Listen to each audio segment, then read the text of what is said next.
بالله من الشيطان الرجيم بسم الله الرحمن الرحيم إن الله وملائكته يصلون على النبي يا أيها الذين آمنوا صلوا عليه وسلموا تسليما اللهم صل على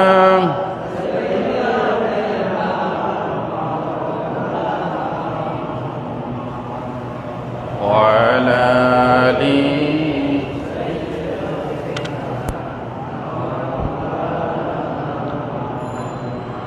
اللهم صل على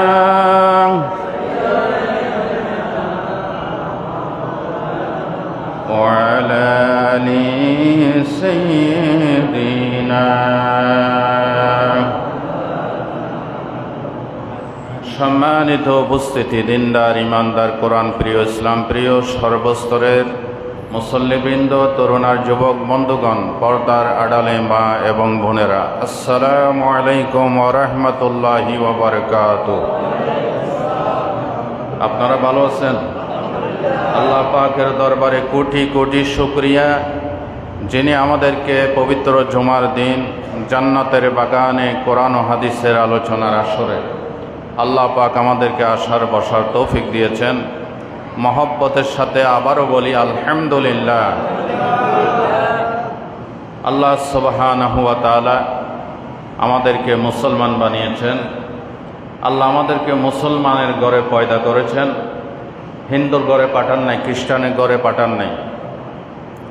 ইসলাম বিবর্জিত ভাবে আল্লাহ আমাদেরকে পয়দা করেন নাই। মুসলমান মা বাবার নসলে আল্লাহ পাক আমাদেরকে পাঠিয়েছেন। এখন আমরা বাকি জীবন যদি মুসলমানিত্ব কবুল করে, ঈমান কবুল করে চলি, তাহলে আমাদের দুনিয়াও সফল, আখিরাতও সফল ইনশাআল্লাহ। ঈমান হচ্ছে সবচাইতে বড় দৌলত, সবচাইতে বড় নেয়ামতের নাম কি? ঈমান। যার ঈমান নাই তার কিছুই নেই, দুনিয়াও শেষ, আখিরাতও শেষ। ফেরাউন, নমরুদ, হামান, আবু জেহেল, আবু লাহাব, সাদ্দাত, পৃথিবীর বড় বড় রাষ্ট্রপ্রধানগুলি, বাদশাহ, যাদের ঈমান ছিল না, আজকে তাদের নাম নিশানা পৃথিবী থেকে মুছে গিয়েছে। তাদের পরকালে নাজাতের কোনো সম্ভাবনা নাই। একজন ঈমানদার, যিনি আল্লাহর উপরে সলিডভাবে সত্যিকার অর্থে ঈমান আনে, তার দাম কত? তার দাম কত? আল্লাহ রসুল বলেছেন, পৃথিবীর ততক্ষণ পর্যন্ত কিয়ামত হবে না যতক্ষণ না একজন খাঁটি ঈমানদার থাকবে। সুবহানাল্লাহ বলেন। ঈমানের দাম সবচেয়ে বেশি। আর ঈমান শব্দটি হচ্ছে আরবি। বলেন, ঈমান শব্দটি আরবি, বাংলা নাকি ইংরেজি? আরবি।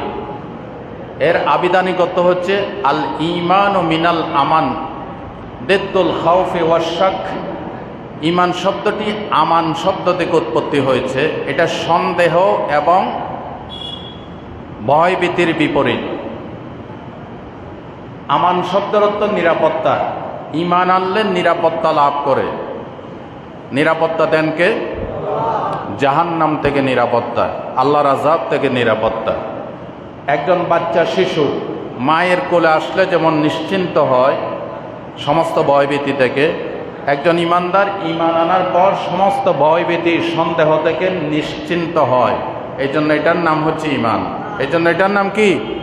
ঈমান। আর শরীয়তের আলোকে ঈমান বলা হয় আল ঈমানু ওয়াত তাসদীকু বিল জানান ওয়াল ইকরারু বিল লিসান ওয়াল আমালু বিল আরকান ইয়াজিদু বিত তাআহ ওয়া ইয়ানকুসু বিল মাসিয়াহ। ঈমান বলা হয় অন্তরে দৃঢ় বিশ্বাস, ইয়াকিন রাখা। আল্লাহ একজন আছেন, রসুল আছে, পরকাল আছে, হিসাব আছে, কিতাব আছে, জবাবদিহিতা আছে, আছে না নাই?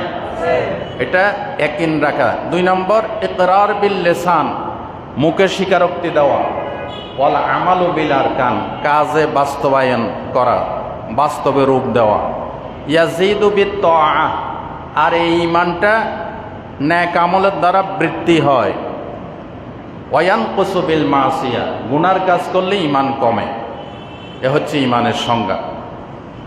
আর তাফসিরে জালালাইন শরীফে ঈমানের সংজ্ঞায় বলা হয়েছে, আল ঈমানু হুয়া তাসদীকু বিমা জাআ বিহিন নবী সাল্লাল্লাহু আলাইহি ওয়াসাল্লাম ইতিমাদান আলান নবী।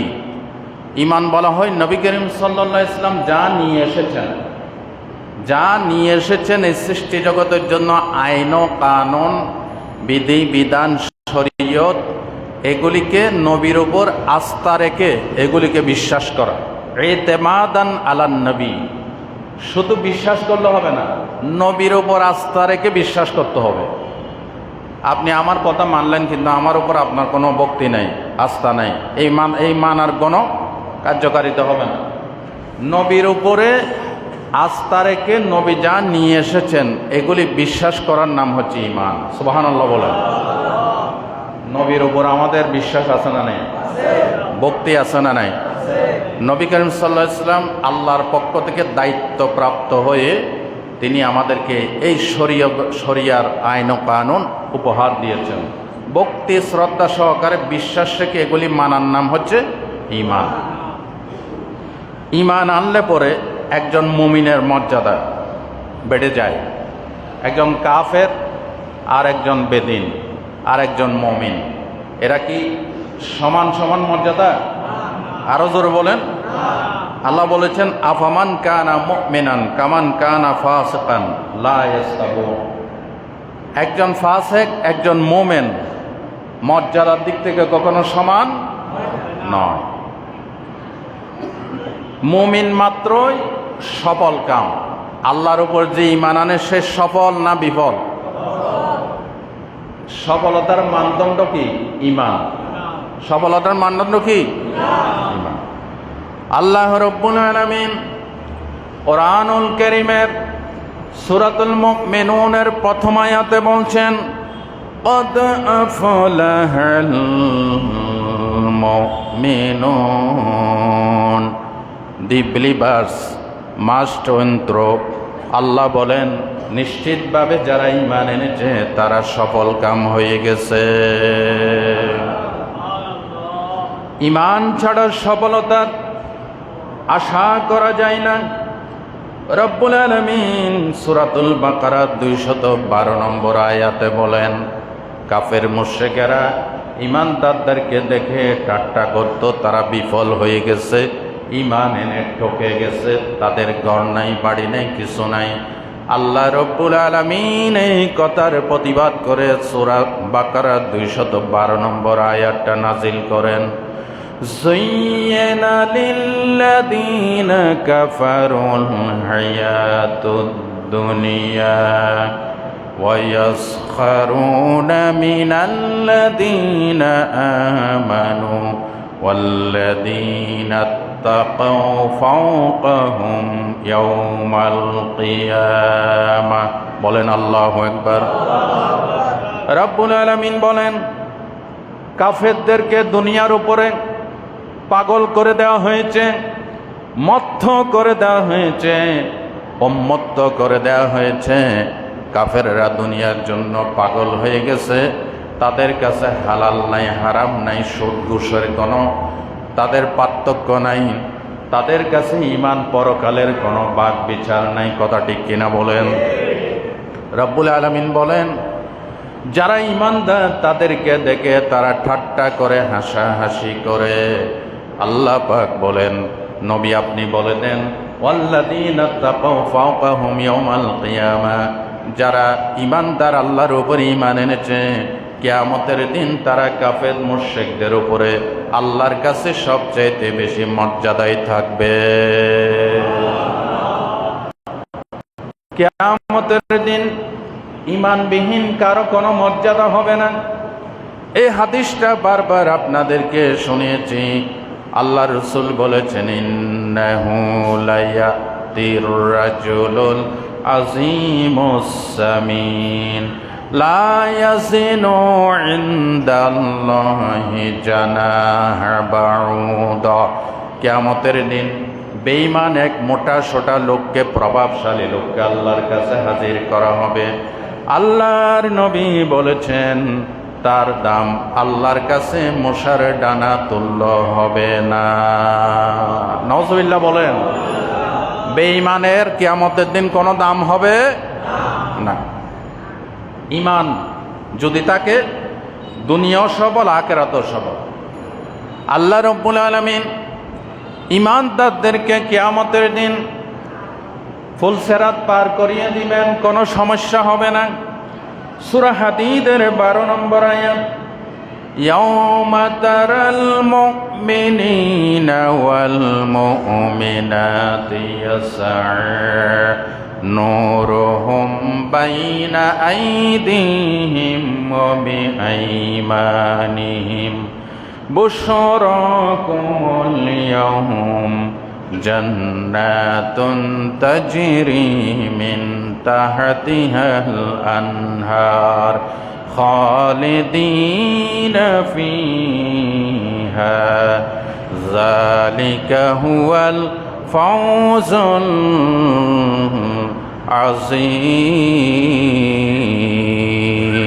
আযীম। কার বাণী? আল্লাহ পাক বলেন, ও নবী আপনি দেখতে পাবেন কিয়ামতের দিন ঈমানদারদের ডানে বামে নূর, আল্লাহর আলো ছুটাছুটি করছে তাদের সামনে, তাদের ডানে নূর চমকাইতে থাকবে। আল্লাহ পাক বলেন, ফেরেশতারা ডাক দিয়ে বলবে, বুশরাকুমুল ইয়াউম, তোমাদের জন্য শুভ সংবাদ, তোমরা ঈমানদার, তোমাদের কোনো ভয়ভীতি নাই। আল্লাহ এমন এক জান্নাতের শুভ সংবাদ দিয়েছেন যে জান্নাতের তলদেশ দিয়ে হাজার হাজার কোটি কোটি প্রস্রবণ ঝর্ণা দ্বারা প্রবাহিত। যালিকা হুয়াল ফাউজুল আযীম। আল্লাহ বলে এটাই চূড়ান্ত সফলতা। এই চূড়ান্ত সফলতার জন্য ঈমান লাগবে। কি লাগবে? ঈমান লাগবে। এটা ঈমানদারের বৈশিষ্ট্য, ঈমানদারের মর্যাদা। ঈমান আনলে দুনিয়াও সবল, আখিরাতও সবল। 2 নম্বর ঈমানদারের মর্যাদা হচ্ছে ঈমানদারদেরকে আল্লাহ রাব্বুল আলামিন যারা ঈমান আনেন তাদের জন্য অন্যান্য ঈমানদারের অন্তরে, এমনকি কাফের মুশরিকদের অন্তরেও আল্লাহ তাদের জন্য ভালোবাসা সৃষ্টি করে দেন। সুবহানাল্লাহ বলতে ইচ্ছে করে না? যেমন খাজা মুঈনুদ্দিন চিশতি রাহমাতুল্লাহি আলাইহি, ভারতবর্ষে যিনি পৃথ্বীরাজের সাথে লড়াই করে ইসলাম প্রতিষ্ঠা করেছেন, অনেক হিন্দুরা তাকে ভালোবাসে। কথা হয় না? কেন ভালোবাসে? এই ভালোবাসা সৃষ্টি করেছে দিছেন কে? যদিও বিরোধিতা করে। আমাদের আল্লামা দেলাওয়ার হোসেন সাইদি বলেন না রাহমাতুল্লাহে, ওনার যে এলাকায় ইনি এমপি হয়েছেন, এটা কি সংখ্যাগরিষ্ঠ মুসলিম এলাকা নাকি হিন্দু এলাকা? হিন্দু এলাকা। হিন্দুরা ওনাকে এত ভালোবাসে কেন? ওনার নীতিকে, ওনার আদর্শকে ভালোবাসে। যদিও অনেকে বিরোধিতা করে, যে বিরোধিতা করে সেও মন থেকে ভালোবাসে, বাকি নিজের অবৈধ স্বার্থকে চরিতার্থ করার জন্য বিরোধিতা করে। ঠিক কিনা? এটা ঈমানদারের বৈশিষ্ট্য। যারা ঈমান আনে তাদের জন্য আল্লাহ আম পাবলিকের ভিতরে তাদের জন্য মহব্বত সৃষ্টি করে দেন। দলিল সূরা মরিয়মের 96 নম্বর আয়াত। আল্লাহ রাব্বুল আলামিন বলেন, ইন্নাল্লাযীনা আমানু ওয়া আমিলুস সলিহাত সায়াজআলু লাহুমুর রাহমানু বুদ্দা। নিশ্চয় যারা ঈমান আনে, আমলে সালেহ করে, সাধারণ মানুষের ভিতরে তার প্রতি আল্লাহ প্রেম, প্রীতি, মহব্বত সৃষ্টি করে দেন। খাজা মুঈনুদ্দিন চিশতি রাহমাতুল্লাহ আমরা দেখি নাই, বড় বীরকে দেখি নাই, কিন্তু ভালোবাসে কিনা? আপনারা ভালোবাসেন না? কেন ভালোবাসেন? এটা আল্লাহ সৃষ্টি করে দিয়েছে। আল্লাহু আকবার বলেন। এ হচ্ছে ঈমানদারের বৈশিষ্ট্য। 3 নম্বর বৈশিষ্ট্য, যারা ঈমানদার তাদেরকে আল্লাহ তাআলা রাষ্ট্রীয় ক্ষমতা দান করেন। যদি ইমানটা সলিড হয়, যদি ইমানটা কি হয়, সলিড হয়। এই কথা কোরআন শরীফে আছে না নাই? রাষ্ট্রের কথা, রাষ্ট্রীয় ক্ষমতার কথা কোরআন শরীফে নাই? আরো আসতে বলেন, আছে না নাই? আল্লাহ রাব্বুল আলামিন সূরাতুন নূরের 55 নম্বর আয়াতে বলেন, ওয়া'দাল্লাহুল্লাযীনা আমানু মিনকুম ওয়া আমিলুস সালিহাত লা ইয়াস্তাখলিফান্নাহুম কামাস্তাখলাফাল্লাযীনা মিন ক্বাবলিকুম। আল্লাহ পাক বলেন, যারা ঈমান এনেছে, আমলে সালেহ করেছে, লা ইয়াস্তাখলিফান্নাহুম, লামে তাকিদ নুনে সাকিলা, নিশ্চয়তা সূচক লাম, নিশ্চয়তা সূচক নুন এনে আল্লাহ বলতেছেন, লা ইয়াস্তাখলিফান্নাহুম, আমি তাদেরকে জমিনে রাষ্ট্রীয় ক্ষমতা দান করব। আরো জোরে কোন সুবহানাল্লাহ। কামাস্তাখলাফাল্লাযীনা মিন ক্বাবলিহিম, যেভাবে ইতিপূর্বে ঈমানদারদেরকে আমি রাষ্ট্রীয় পাওয়ার দান করেছি, তেমনিভাবে সলিড ঈমানদার আমলে সালেহ যারা করে তাদেরকে আমি রাষ্ট্রীয় ক্ষমতা তাদের হাতে তুলে দেব। আফগানিস্তানে যারা যুগের পর যুগ পাহাড়ের গুহায় পালিয়ে পালিয়ে থেকেছে, তারা যখন ধৈর্য এবং ঈমান সহকারে মোকাবেলা করেছে, আফগানিস্তানের রাষ্ট্রীয় ক্ষমতা আল্লাহ তাদের হাতে উঠাই দিয়েছে। ঠিক না বেঠিক? যদি সমস্ত পথ দলের লোকেরা যদি ঈমানের পথে ফিরে আসে, আল্লাহ বলেন আমি ওই দেশের রাষ্ট্রীয় ক্ষমতা তাদের হাতে তুলে দেব। কোন সূরা? সূরাতুন নূরের 55 নম্বর আয়াত। সূরাতুন নূরের 55 নম্বর আয়াত। আল্লাহ রাসূল সাল্লাল্লাহু আলাইহি ওয়াসাল্লাম রাষ্ট্রীয় ক্ষমতা আল্লাহর কাছে চাইছে। সুবহানাল্লাহ বলতে ইচ্ছে করে না? রাষ্ট্রীয় ক্ষমতা আল্লাহর কাছে কি করছেন? চাইছে। আর কিছু সুফি সাহেব আছে, আমি এগুলি এসব বুঝি না, আমি আছি আল্লাহ বিল্লাহ করি। আছে কি না? এই কি সুফি নাকি শয়তান? বলেন না, শয়তান। এ রাষ্ট্র বোঝে না, এ বিচার ফয়সালা বোঝে না, সমাজ বোঝে না, এদের তাসবিহ ছড়া টানে। কোন বেহেশতে যাব, কোন বেহেশতে যাব, কোন বেহেশতে যাব।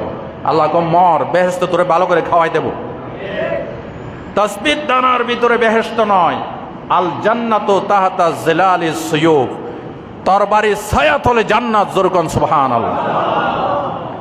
রাওয়াহুল বুখারী। রাসূল পাক সাল্লাল্লাহু আলাইহি ওয়াসাল্লামের সাথে চাইতে বড় সুফি হয়েছেন নবীজি আল্লাহর কাছে রাষ্ট্রীয় পাওয়ার চাইছে, রাষ্ট্রীয় পাওয়ার চাইছে। কোরআন শরীফে আছে নাকি নাই? কোন সূরায় আছে? বানী ইসরাইল। কোন সূরায়? আল্লাহর নবীজি আল্লাহর কাছে দোয়া করেছেন, রব্বি আদখিলনি মুদখালা সিদকিন ওয়া আখরিজনি মুখরাজা সিদকিন ওয়াজআলনি মিন লাদুনকা সুলতানান নাসীরা। সুলতানান, সমস্ত মুফাসসিরিন একটা নাম লিখেছেন, সুলতানে নাসির মানে রাষ্ট্রীয় পাওয়ার। সুবহানাল্লাহ বলতে ইচ্ছে করে না? আল্লাহ রাসূল দোয়া করেছেন, আল্লাহ তুমি আমাকে রাষ্ট্রীয় ক্ষমতা দাও। আল্লাহর কাছ থেকে চেয়ে নিয়েছেন মুহাম্মদুর রাসূলুল্লাহ। রাষ্ট্রীয় পাওয়ার, সামাজিক পাওয়ার, চেয়ার না পেলে, জনগণের ম্যান্ডেট না পেলে, ক্ষমতা না পেলে মদ বন্ধ করা সম্ভব নয়, জুয়া জেনা ব্যভিচার বন্ধ করা সম্ভব, রাষ্ট্রীয়ভাবে নামাজ প্রতিষ্ঠা করা সম্ভব নয়। এই জন্য ইসলামী পাওয়ার, ইসলামিক ক্ষমতার দরকার আছে নাকি নাই?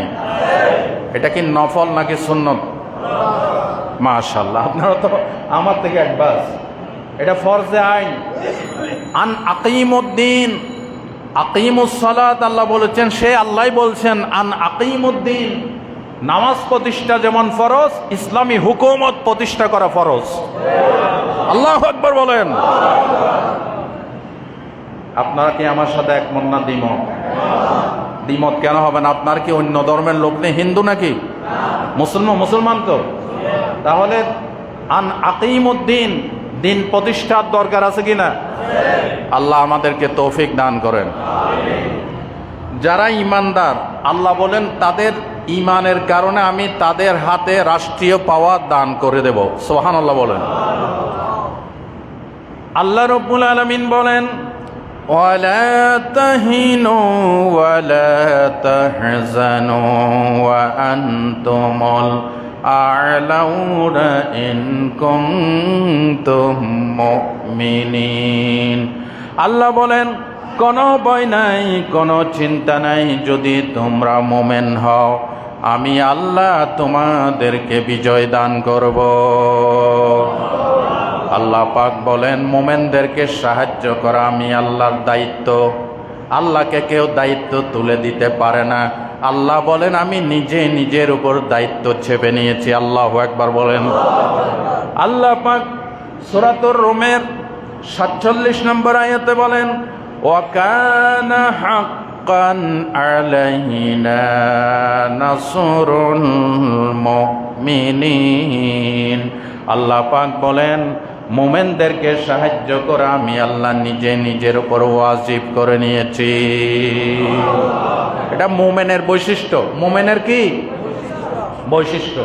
ঈমান আনলে সাহায্য করেন কে? আল্লাহ। বদরে সাহায্য করেছেন কে? আল্লাহ। আল্লাহ সাহায্য করেছেন। ৩ নাম্বার ইমানদার বান্দার বৈশিষ্ট্য হচ্ছে ইমানদারের বন্ধু হচ্ছে আল্লাহ। কথাটা লোড কত! আমরা এক একজনকে বন্ধু বানাই। কেউ টাকার লোভে, পয়সার লোভে, ক্ষমতার লোভে আশেপাশের লোককে বন্ধু বানাই না? বলেন শ্রেষ্ঠ বন্ধুকে? আল্লাহ শ্রেষ্ঠ বন্ধু। তাদের কোনো সন্দেহ আছে? আল্লাহ চাইতে শ্রেষ্ঠ কেউ আছে? আল্লাহ তুমি কত মহান, কত ভালো বন্ধু, প্রাণে তুমি, মনে তুমি, তুমি দয়ার সিন্ধু, নেই কেহ নেই ত্রিভুবনে তোমারই সমান, তুমি রহমান, তুমি মেহেরবান। জোরে তুমি রহমান। খালেক তুমি, মালিক তুমি, হাকিম তুমি, অন্তর্যামী, পাপে ভরা এই জীবনে নেই যে গতি তুমি বিনে, আমি গাই তোমার গুণগান, তুমি রহমান, তুমি মেহেরবান। জোরে তুমি, তুমি মেহেরবান। আল্লাহ তুমি কত মহান, কত ভালো বন্ধু, প্রাণে তুমি, মনে তুমি, তুমি দয়ার সিন্ধু। মারহাবা বলেন। আল্লাহ আমাদের বন্ধু কিনা? কোরআন শরীফের ভিতরে আল্লাহ রব্বুল আলামিন সূরা বাকারার 257 নম্বর আয়াতে বলেন আল্লাহু ওয়ালিয়ুল্লাযীনা আমানু ইখরিজুহুম মিনাজ-যুলুমাতি ইলান-নূর। আল্লাহু আকবার। আল্লাহ পাক বলেন ঈমানদারদের বন্ধু হলাম আমি আল্লাহ। বন্ধু বন্ধুর কল্যাণ কামনা করে। আল্লাহ পাক বলেন আমি তোমাদের কল্যাণ কামনা করি, এই জন্য ইখরিজুহুম মিনাজ-যুলুমাতি ইলান-নূর, সমস্ত অন্ধকার সমূহের ভিতর থেকে তোমাদেরকে আলোর দিকে আমি নিয়ে আসি। সবাইকে আনে না। আল্লাহু ওয়ালিয়ুল্লাযীনা আমানু, যারা ঈমান আনে তাদের বন্ধু হন আল্লাহ। এই আল্লাহ নিজে বন্ধুত্বের দায়িত্ব পালন করে ঈমানের কারণে তাদেরকে অন্ধকার থেকে কোথায় নিয়ে আসেন? আলোর দিকে নিয়ে আসেন। আল্লাহু ওয়ালিয়ুল মুমিনিন। কোরআন শরীফের আল্লাহ পাক সূরাত আলে ইমরানের ৬৮ নম্বর আয়াতে বলেন আল্লাহু ওয়ালিয়ুল মুমিনিন, মুমিনদের বন্ধু কে? আল্লাহ। যারা আল্লাহকে বন্ধু হিসেবে পেয়ে খুশি হবে তাদের খুশকিসমত। আমরা ঈমান এনেছি, আমাদের বন্ধু আল্লাহ। বুক খুলে বলেন আমাদের বন্ধুকে? আল্লাহ। হ্যাঁ, আল্লাহরে যদি বন্ধু হিসেবে রাখতে পারেন কোনো ভয় নাই। কবরে হাসরে কোনো ভয় নাই। আল্লাহ তোমার বন্ধুত্ব টিকে রাখার তৌফিক আমাদেরকে দান করো। আল্লাহ কোনো আমলে অসন্তুষ্ট হয়ে বন্ধুত্ব ক্যান্সেল করে দিও না আল্লাহ। আল্লাহ আমাদেরকে তোমার বন্ধু হিসেবে গ্রহণ করো, তোমার গোলাম হিসেবে কবুল করো। এটা ইমানদারের শ্রেষ্ঠ বৈশিষ্ট্য। যারা ইমান আনে তাদের বন্ধু হন কে? আল্লাহ। ভাই ও বন্ধুগণ, ইমানদারের আরেকটি বৈশিষ্ট্য হল, যারা ইমান আনেন তারা হচ্ছে সৃষ্টি জগতের ভিতরে সবচাইতে শ্রেষ্ঠ সৃষ্টি। বলেন, সবচাইতে শ্রেষ্ঠ সৃষ্টি কে? ইমানদার। এমনি আমরা বলি man is the best creation of Allah. সৃষ্টির সেরা জীব মানুষ না, সব মানুষ না, ইমানদার। মানুষ পদবাচ্যে বিবেচিত হলেই মানুষ হতে পারে না। গরুর ঘরে জন্মাইলে গরু হয়, ছাগলের ঘরে জন্মাইলে ছাগল হয়, ঠিক না? কিন্তু মানুষের ঘরে জন্মাইলে, মানুষের ঘরে জন্মাইলে যদি মানুষ হয়, তাহলে মানুষ আবার কয় কেন যে মানুষের মতো মানুষ হও, ঠিক কিনা? মানুষের মতো মানুষ কারা? যারা ইমানদার। বলেন না, যারা কি ইমানদার। আর ইমানদারদের বৈশিষ্ট্য হচ্ছে তারা সৃষ্টি জগতের ভিতরে সবচাইতে শ্রেষ্ঠ সৃষ্টি।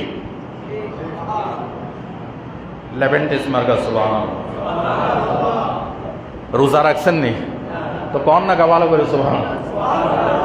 সুবহানাল্লাহ কইতে কি কোনো কষ্ট আছে? আলহামদুলিল্লাহ বলতে কষ্ট আছে? জোরে সোরে কোন সুবহানাল্লাহ, জোরে কোন আলহামদুলিল্লাহ।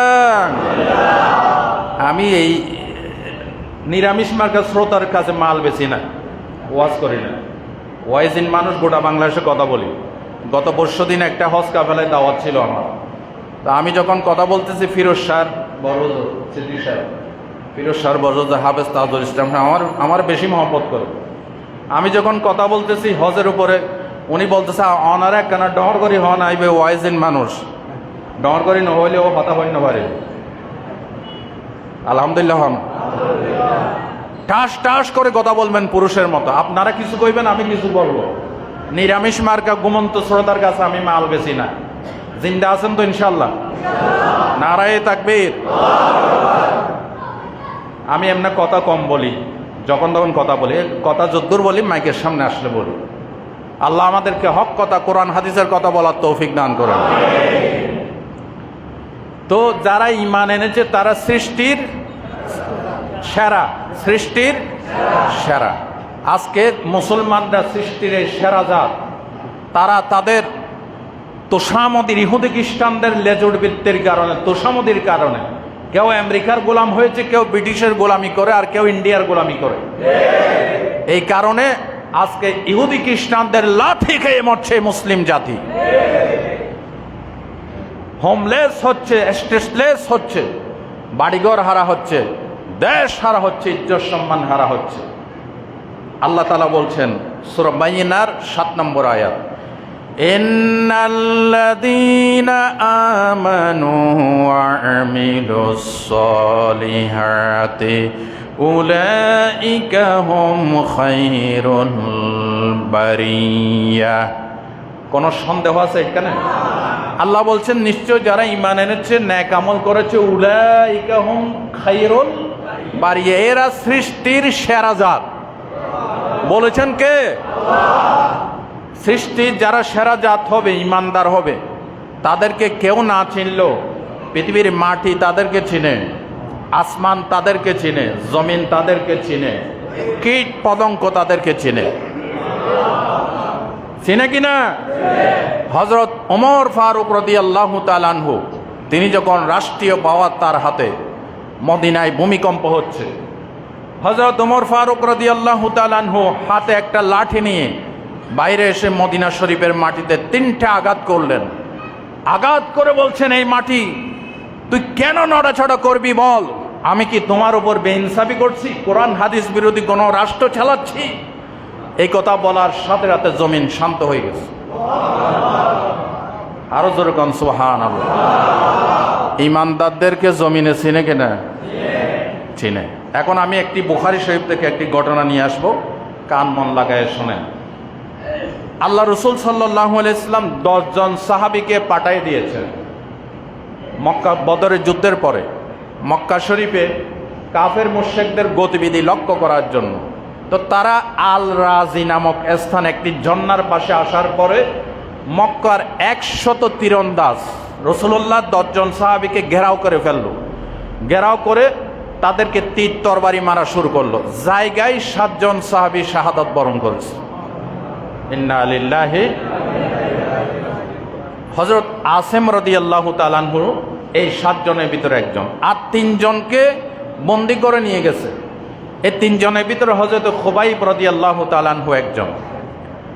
হযরত আসিম তিনি যখন শাহাদাত বরণ করবেন, ইমানদারের দাম কত একটু খেয়াল করেন।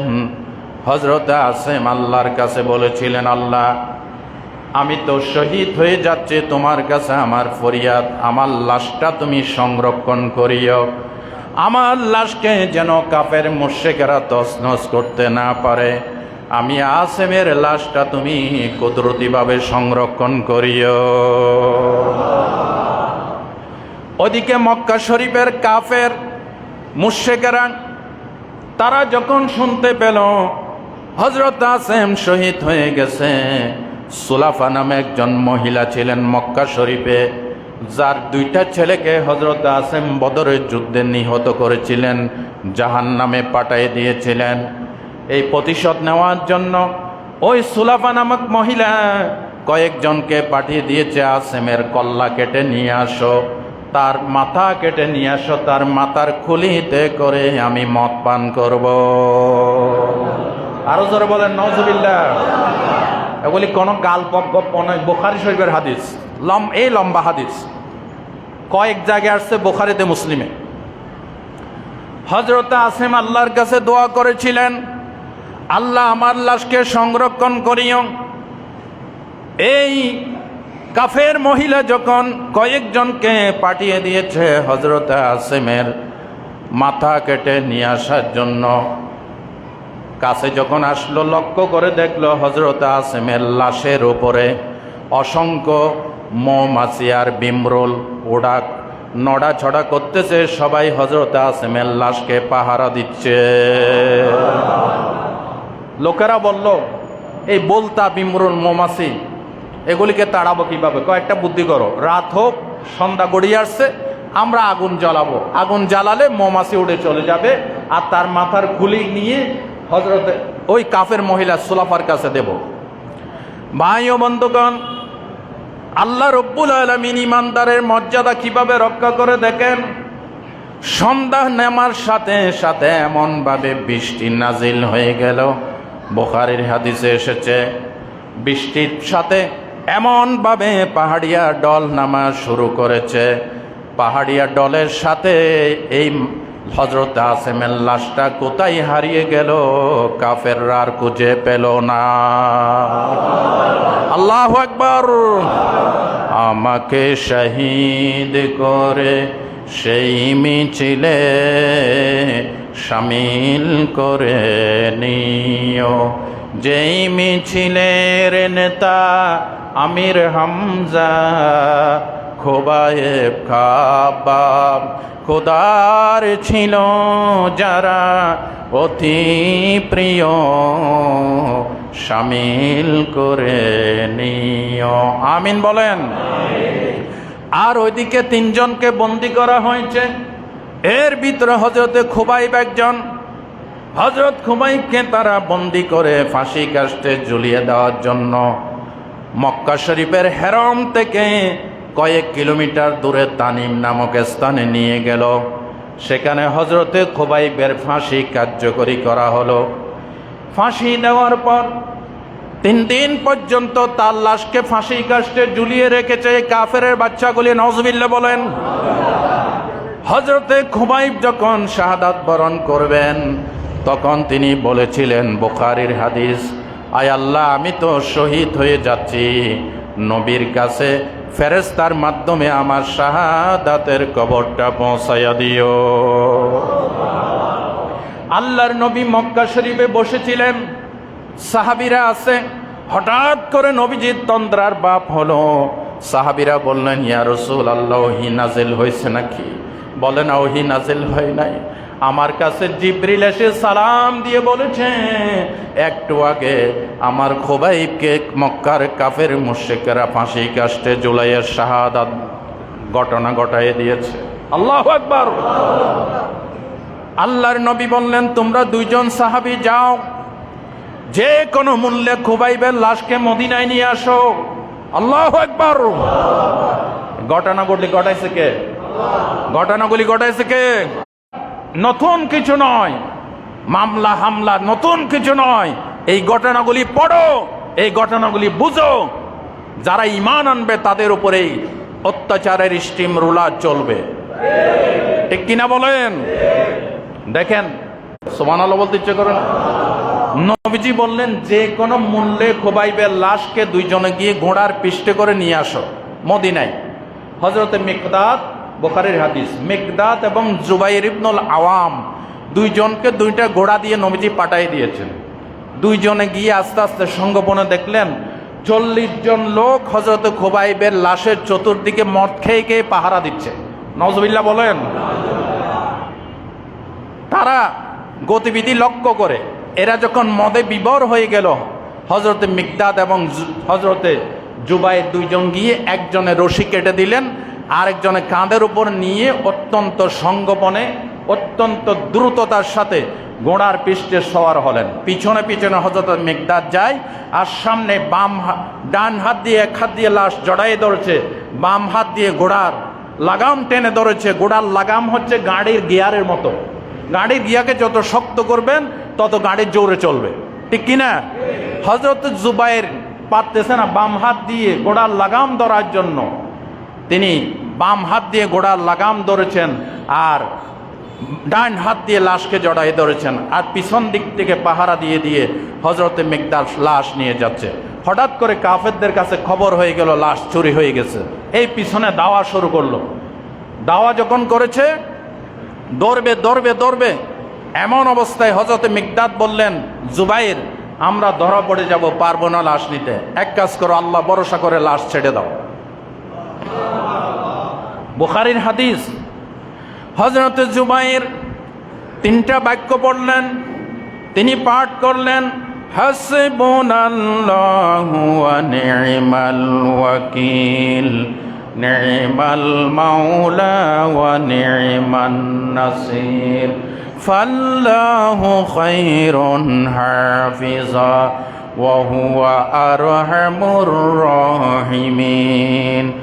এই বাক্যগুলি পড়ে হযরত জুবাইর ঘোড়ার উপর থেকে লাশটা জমিনে ফেলে দিলেন। বুখারীর হাদিস। লাশ জমিনে পড়ার আগে আগে জমিন হা করে ফেলেছে, জমিন সাথে সাথে হযরতে খুবাইবের লাশটা গিলে ফেলেছে। আল্লাহু আকবার। আর এদিকে কাফেরের গোষ্ঠীরা এখানে এসে দেখলো লাশ ফেলে দিতে, দেখলাম কি ব্যাপার, লাশ গেল কই? জমিন তন্ন তন্ন করে বুঝলো, কোথাও লাশের চিহ্ন তারা পেল না। এই জন্য ইতিহাসে হযরতে খুবাইবকে বলা হয় বলিউল আরদ, একমাত্র সাহাবী যার লাশকে মাটি নিজে গ্রাস করে সসম্মানে নিজের পেটের ভিতর আশ্রয় দান করেছে। ইমানদারদেরকে জমিনে চিনে কিনা? আরো আসতে কম চিনে কিনা? কিন্তু বেঈমান কাফের মুশরিকরা ইমানদারদের মর্যাদা বুঝে না, ঠিক কিনা বলো? সুতরাং ঈমান আনেন, দুনিয়ায় কি পাইছেন না পাইছেন দেখার দরকার নাই। আল্লাহর কাছে কিয়ামতের দিন জান্নাত পাবেন, বলেন ইনশাআল্লাহ। ঈমান আনলে ভয় ভীতি আছে নাকি নাই? আছে না নাই? কেন আছে? এটার এক জবাব দিয়ে আমি শেষ করতেছি। আমাদের চট্টগ্রাম দেওয়ানহাটের ব্রিজের তলায় এমন একটা পাথর কুড়ে পেয়েছেন, ডায়মন্ডের পাথর, যেটা দিয়ে গোটা চট্টগ্রাম বিভাগ কিনা যাবে। এমন একটা পাথর যদি পায়, তাহলে অনেক ক্ষেত্রে দেখা যায় স্বামীর কাছে স্ত্রীও নিরাপদ নয়, ঠিক কিনা? স্ত্রীর কাছে স্বামী নিরাপদ নয়, কারণ স্ত্রী ভাবে কোনো ক্রমে যদি এই পাথরটা নিতে পারি, যেটা দিয়ে গোটা চট্টগ্রাম বিভাগ কিনা যায়, তাহলে কত স্বামী আইব আর যাইব, ঠিক কিনা?